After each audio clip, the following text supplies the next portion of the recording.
Manx Radio's Update with Beth Espey.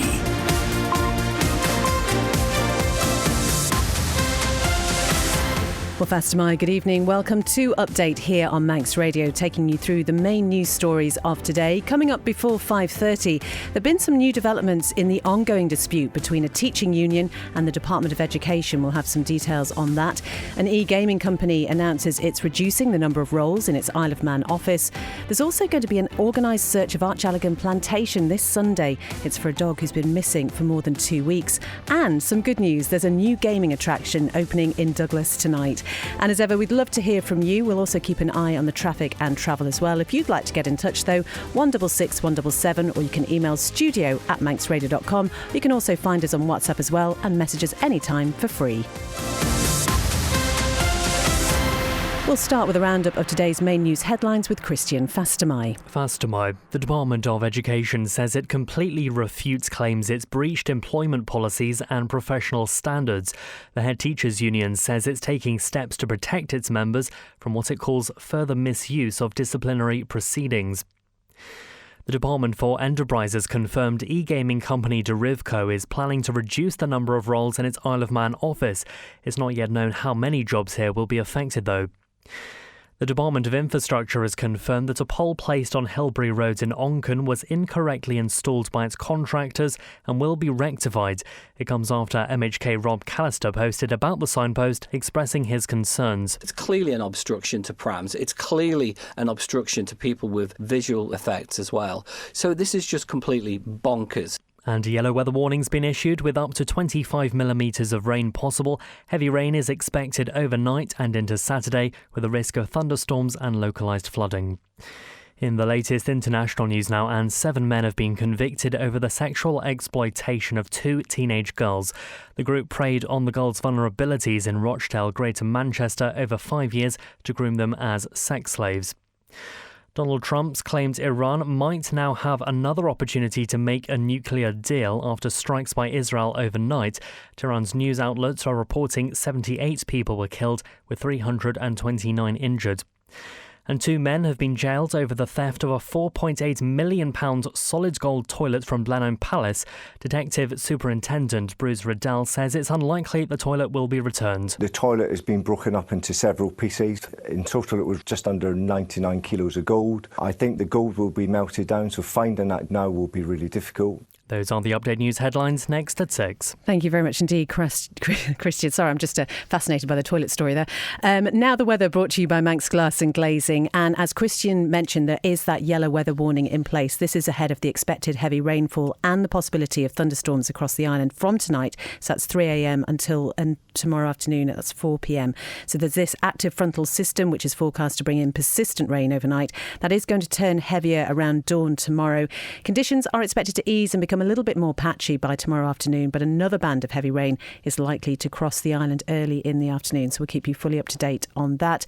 But this evening, dry, often cloudy, a moderate southerly wind that will become light, and that rain will arrive later. And as we know now, we'll see further spells of rain, which will be heavy at times tomorrow. That small risk of thunder as well, and the rain will become light and patchy later tomorrow afternoon.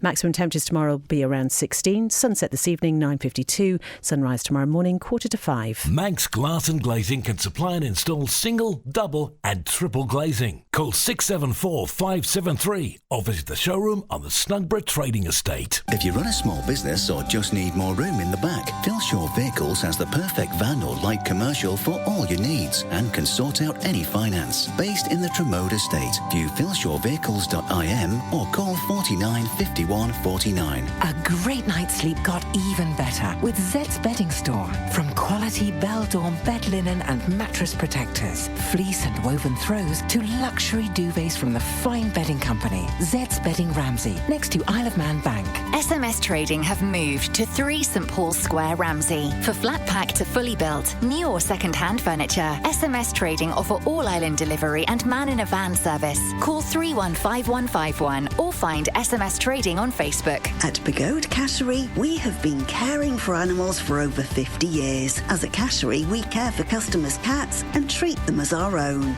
contact Begode Cattery on 676 947 or find Begode Cattery on Facebook. It's exactly 5:05. Now, the Department for Enterprise has confirmed that the e-gaming company Derivco is planning to reduce the number of roles in its Isle of Man office. Now, it's not yet known how many jobs will be affected, but Amy Griffiths has more details. Derivco is said to have initiated a restructure of its business operations as part of a broader global effort to streamline its activities. Last year, the company carried out another redundancy process which put a number of jobs at risk. At the time, a spokesperson for the company said that despite numerous efforts to address inefficiencies, its current model does not fully support its objectives. It believes that a new operating model aimed at modernising the business will accelerate growth and innovation. DFE says while decisions that result in job losses are never welcome, it acknowledges it's a group-wide commercial decision affecting multiple jurisdictions. It says Derivco remains a significant employer here, and Digital Isle of Man is committed to supporting individuals affected during this transition. DFE insists the island's digital sector continues to show strength, with demand for digital skills remaining high across many areas of the economy.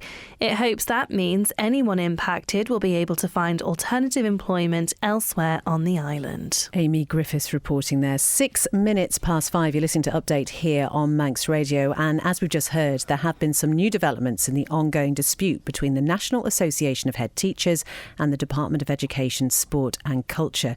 Christian is here now, who has the latest on this. So Christian, would you just bring us up to speed first of all and tell us what's happening? Yeah, fast to my Beth. Well, school leaders, which are represented by the NAHT, are now being asked whether they support moving to a ballot for industrial action. The union says this is a last resort, but it's clear they feel pushed to the brink. They're accusing the Department of Education of what they describe as the misuse of disciplinary procedures, also a disregard for agreed policy and even victimisation of union officials. OK, so let's look at the concerns the union is raising. What specifically has it said? Yeah, so the union has identified 4 main areas of what it's describing as critical concern. So these include, as I've just said, victimisation of union members, which could amount to breaches of protected employment rights, repeated violations of the fairness at work policy, especially failing to uphold values like fairness and respect, the misuse of disciplinary procedures, which the union says are being used punitively rather than as a tool for professional development, and finally, failures in leadership, breaching the Public Service Code of Conduct. The union says these issues are not isolated but reflect a systemic pattern of behaviour that may even constitute unlawful conduct. So we've got some pretty serious allegations there. Can you tell us how we reached this point? Can you give us some background? Yeah, so the dispute's been building over the past several weeks. It started publicly back in May when the NAHT accused the department of fostering a toxic and broken relationship with school leaders. Rob Kelsall, the Assistant General Secretary, claimed that some leaders have been unfairly suspended, later cleared, yet still faced further accusations. He also raised concerns that school leaders were being discouraged from speaking to their union, which he said amounted to a culture of fear. The department did reject those claims, saying they didn't reflect their values and that matters were subject to internal processes. But the situation has escalated. In an interview, the union called for a formal review into the department's working culture. And now, with what they see as continued inaction and no progress on a promised independent review, they're now consulting members on whether to take industrial action. So we have contacted the Department for Education for a response.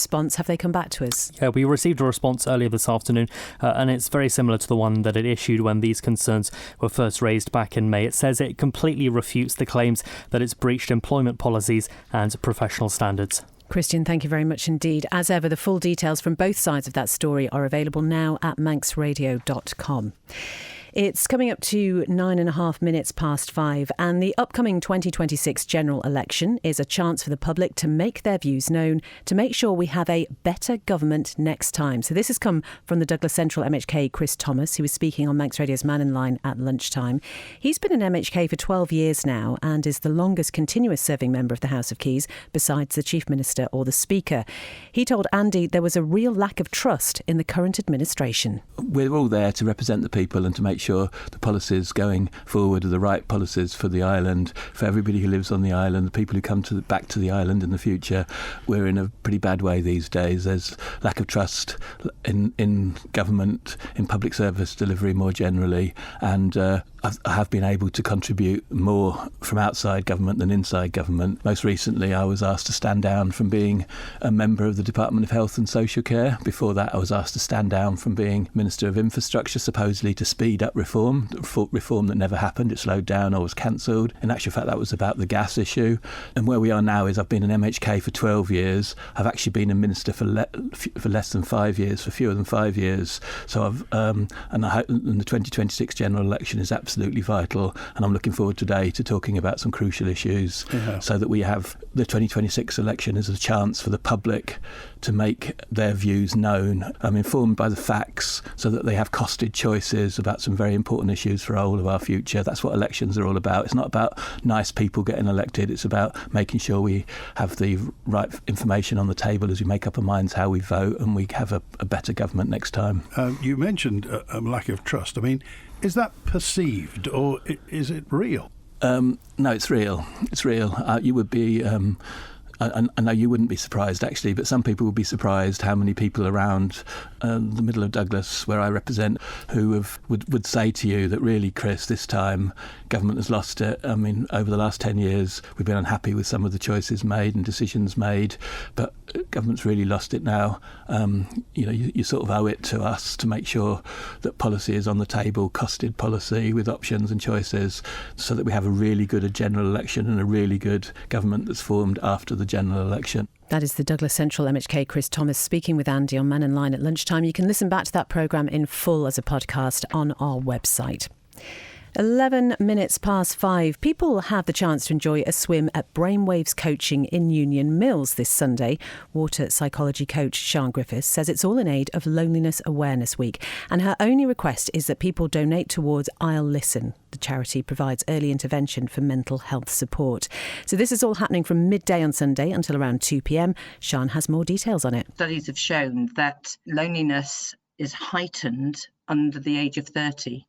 And I know loneliness affects everybody, and so it's not open to it's open to any age. But I just thought that would be a good charity to give some money to. Now, how did the idea of doing something around this week come to you? Is it something that you always kind of try to raise more awareness of? I actually found a charity in Bristol, in the UK, called the Marmalade Trust, and they are based in Bristol, but they go all around the UK. And I just thought, well, loneliness is an important thing to think about it, because arguably it can't be seen. And it's important that people talk about it, because loneliness ebbs and flows and it affects everybody. And so I thought this would be a good way of highlighting it. And what made I'll Listen your charity of choice? Because they work with people from about 15 upwards, and they have different ways of approaching things. And I just thought it would be a good way of highlighting them. The pool is quite small, and so I do ask that if people could let me know, so we could then have about 4 people in the pool at the same time. How has the reaction been so far towards this event? I've had a few inquiries, which is great. But I haven't had anybody actually commit yet. And it is this Sunday. Well, that was Sian Griffiths, who is a water psychology coach. That's happening at the Brainwaves Coaching in Union Mills this Sunday, open from midday until 2 p.m. And as Sian said, any donations towards I'll Listen would be very gratefully received. Manx Radio Travel, driven by Quayside Tyres and Service Centre. Well, nothing reported on the police pages at the moment, which is always good news. So hopefully your drive home, apart from the roadworks, which we know about generally, will be a good one. We know there is going to be that heavy rain, so that's probably something to look out for if you're out travelling later tonight or early tomorrow morning. Looking down at the airport, there is a slight delay on the Manchester flight. It's just about going at 6:45 as opposed to 5 o'clock. But looking at the steam packet, all okay there. Although they do let you know that because of planning planned maintenance on the number 1 link span at Heysham Port on Monday. Foot passengers will be disembarking via coach.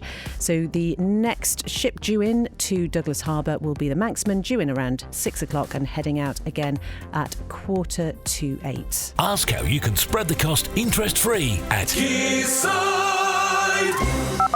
It's coming up to 5:15. The Isle of Man women's national football team will return to action when they host Kendal Town in a friendly at the Bowl in Douglas tomorrow from 3 p.m.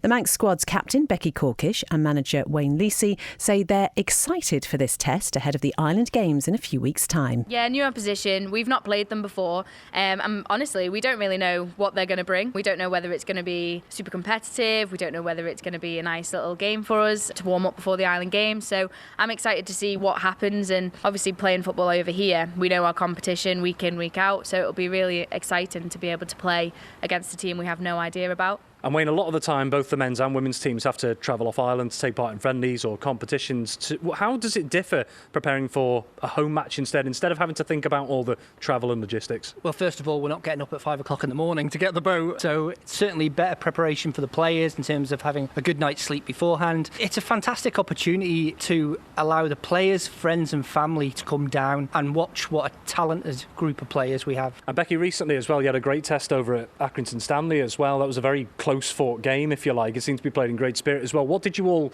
learn from that you can take into this game and this summer? I think fitness goes a long way with football, especially in the women's game as well. We've obviously been training really hard lately to up the fitness and to up the football ability. Having a break over TT didn't help, but it definitely made the girls realise with the Accrington game, no, we need to keep this fitness going over the TT fortnight, because we were already on the back foot with not knowing that we were going to go to the Island Games, so now we know that we had to dig deep and work harder. And with this game, Wayne, as well, like you've both mentioned there, is the fact that Island Games is a massive priority coming up in the next few weeks. But just for this particular fixture, what would you like to see? I'd like to see things we worked on at training being implemented into a real match situation. How the girls can problem solve in terms of during the match. Like Corky says, we don't know what we're going to come up against, so that will dictate how we play.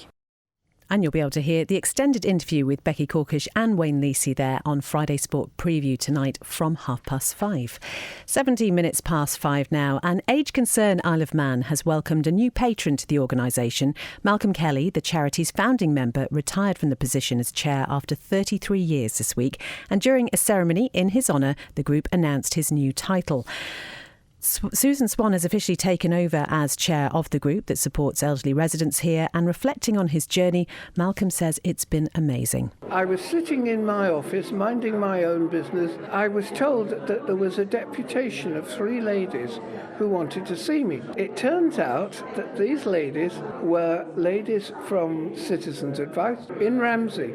Their place was packing up. The one big thing that they were determined to try to do is to get services for older people, and they knew that I was involved with other charities. They asked me, would I be willing to take it on and set it up? I said, let me think about that. I thought about it, and I was very honoured and delighted to have the opportunity to set it up. Our first meeting took place in our front room on our couch, and that was the start. And it grew and it grew and it grew. They're talking about patron. What that involves, I don't know. On the other hand, if I am involved, I don't think I'll be able to stay on the sidelines very much. So I think they'll still find me as a gremlin there. And seeing the work that the organisation does year on year, the amount of people it assists, I'm sure you can comfortably say, you've achieved, or it's achieved everything you wanted it to or envisioned it to. It's done most of the things I would like it to do. I would hope in the future that there are other exciting things, but really where there are lonely people living on their own, where there are people who might perhaps have lost a partner, if Age Concern can help those people, then there'll always be an Age Concern. Oh, isn't that lovely? That is Malcolm Kelly, who was Age Concern Isle of Man's founding member. It's coming up to 5:20. An organised search of Archalligan Plantation is set to get underway on Sunday to look for a missing dog. Elvis, the German Shepherd Cross, slipped his harness during his walk on the 28th of May, but he has been spotted in the plantation several times since then. Bert Backer is coordinating the search, and he told Siobhan they need as many people as possible and specifically are appealing to anyone with a drone. The problem that we had is that part of the plantation is within 1,000 metres of the TT course. And because of that, the whole of our Archipelago became a no-flight zone for the drones. So we had to wait. We are actually still waiting for somebody with a drone. So if anybody who's listening at the moment has a drone, especially with a heat camera, that would be great if they could come on Sunday as well and help us out. The more drones, the better. And obviously, you mentioned Sunday there. There's an organised search, isn't there, on Sunday starting at 2 o'clock. A lot of our plantations are still closed while DEFRA deals with, fallen trees and things. We've covered that here on Manx Radio before, but you've got special permission, haven't you, for Sunday to have this search. Who all do you want to come out? Is it an open invitation? Yeah, it's an open invitation to everybody who wants to come out. I've got the authorization from DEFRA, so officially the car park of the plantation is officially closed, but anybody who will want to help to find Elvis is welcome to join us. The car park will be open at 13:30. I've got the key for that, and at 2 o'clock we want to start. We've got about 100 car parking spaces around that area, so we should be able to do it. And like I say as well, you've had a crate sort of sitting out in the area, haven't you? It's been open, it's had food to try and attract him.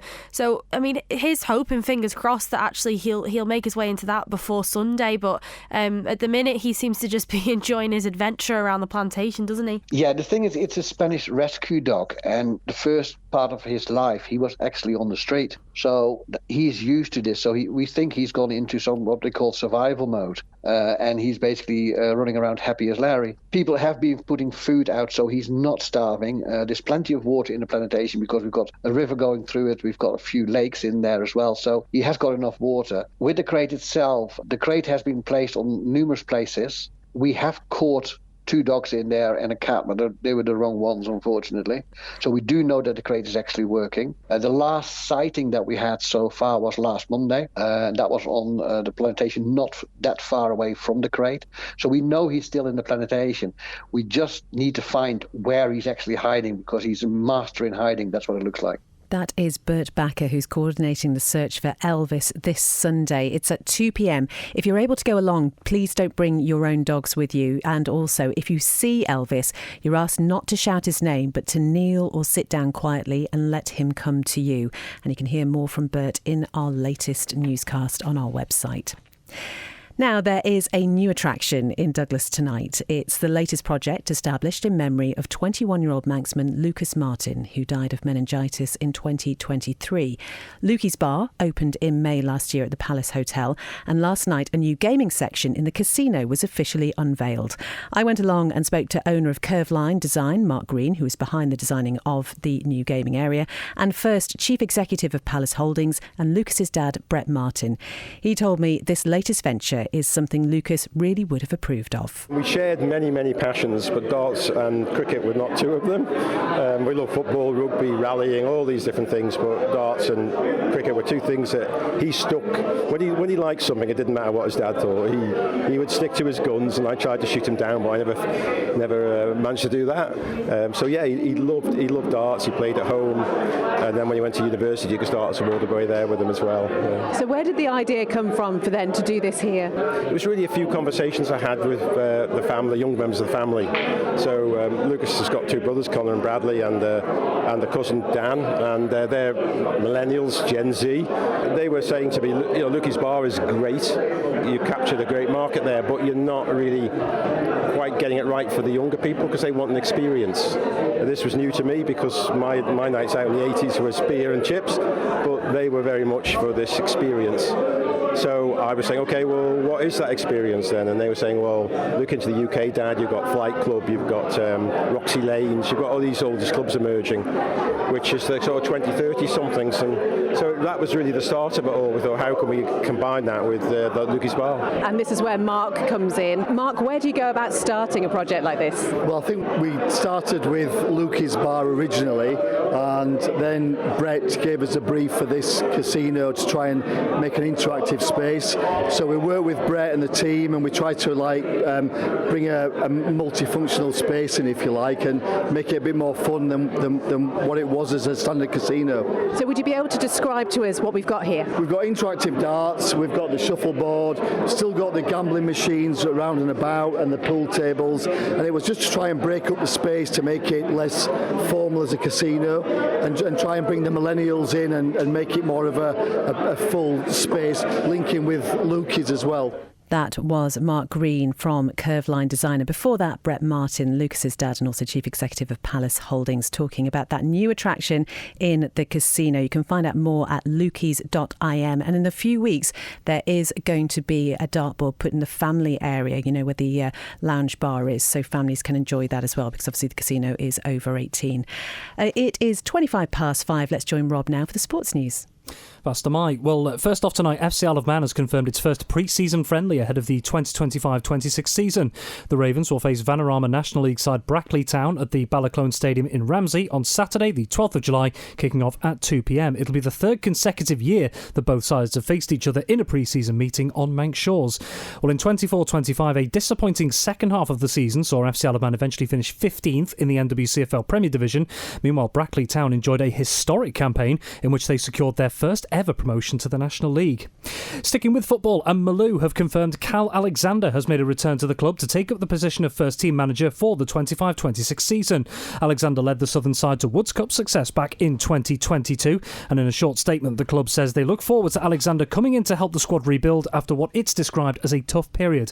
Well, during last season, Malou finished 10th in Ardern and Drug Unlimited Division 2, registering 2 wins from 20 league games. They also forfeited 7 of their last 9 matches in all competitions due to being unable to field a team. In motorsport, after a tough TT 2025, Austrian rider Julian Trummer has confirmed he will be returning to the island in a few weeks' time. He's announced he'll be taking part in the Southern 100 road races for the very first time from the 7th to the 10th of July on the Blown course, and he'll be riding his own Kawasaki ZX-10R machinery. Well, at this year's TT, Trummer's campaign ended prematurely when he announced during race week that he and the Lionheart Motor Racing team had parted ways in a mutual agreement. And finally, in cycling, Becky Storey has helped Team Picnic Post-Anel to a top 10 finish on stage 2 of the Tour of Switzerland on the Women's World Tour this afternoon. Storey's teammate Eleonora Chabocco, who finished just outside the top 10 on stage 1 yesterday, went better to cross the line 9th today. Furthermore, the Italian currently leads the youth standings in the Tour after day 2. Thank you so much indeed, Rob. And he's heading to the other studio now to bring you Friday's Sport Preview from 5:30.